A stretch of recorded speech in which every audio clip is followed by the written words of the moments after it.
My name's Larry Goldenberg. I'm a urologist, head of the Department of Urologic Sciences at UBC and VGH, also a founding director of the Vancouver Prostate Centre.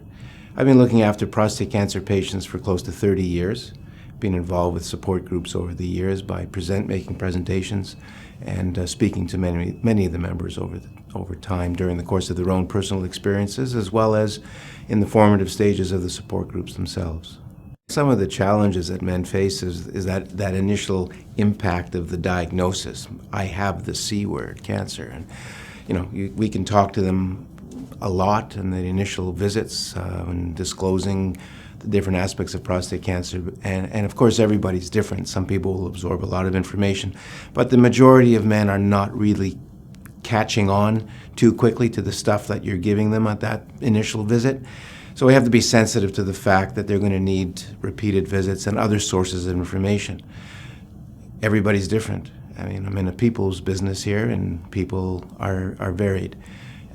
People's partners are different. Some want more information, some get desperate, some start crying right away, others are very stoic, but you know that there's a lot of emotion happening in the background. So it's a lot of sense, and over the years of seeing a lot of patients, you begin to understand what people's needs are.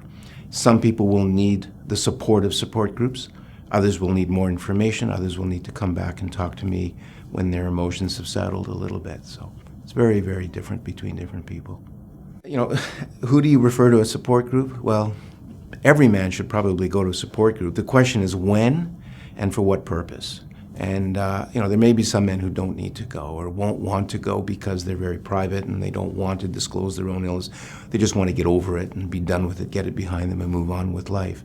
But I think emotionally men do need the support of their peers, their friends, certainly their partners and families.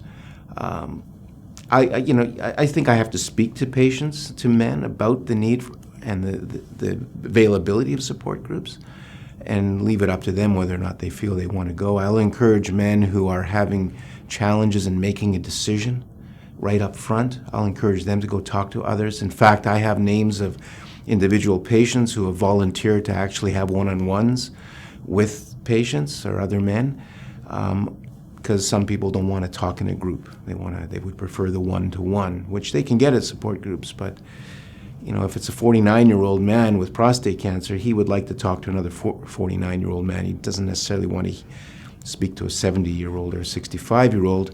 Not that he doesn't respect the other individual, but he doesn't identify as well. There are other issues that are more important to him that may come from a younger man.